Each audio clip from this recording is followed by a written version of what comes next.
Assalamualaikum warahmatullah. Dear students, welcome to my channel. Today we will learn capital receipts and capital income. অর্থাৎ আজকে আমরা মূলধন জাতীয় প্রাপ্তি এবং মূলধন জাতীয় আয় শিখব। ওকে প্রিয় শিক্ষার্থীরা, খেয়াল করো। Capital receipts. What is capital receipts? The receipts which are irregular, যে প্রাপ্তিগুলো অনিয়মিত, amount of which are bigger, যার পরিমাণ, টাকার পরিমাণ বড়, and the benefits of which are more than a year, এবং যার সুবিধা কমপক্ষে এক বছরের চেয়েও বেশি, অর্থাৎ যার সুবিধা পাওয়া যাবে এক বছরের চেয়েও বেশি, আর known as capital receipts।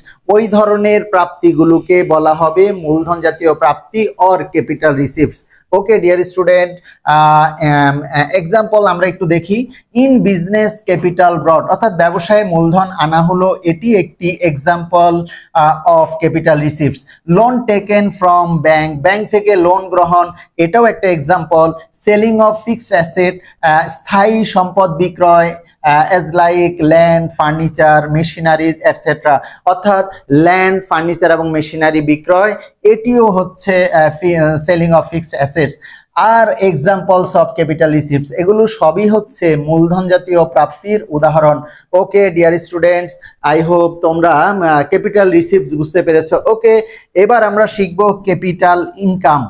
After using an old machinery for several years is sold for 80,000 টাকা, অর্থাৎ কিছুদিন ব্যবহারের পরে, কিছু সময়, কিছু বছর ব্যবহারের পরে একটি স্থায়ী সম্পদ বিক্রয় করা হয়েছে যার মূল্য হচ্ছে 80,000 টাকা, অর্থাৎ একটি মেশিনারি বিক্রয় করা হয়েছে পুরাতন, যার মূল্য বিক্রয় করা হয়েছে 80,000 টাকা। and the current book value of which is fixed at 65,000 টাকা, অর্থাৎ যার বহিমূল্য বা বুক ভ্যালু হচ্ছে 65,000 টাকা।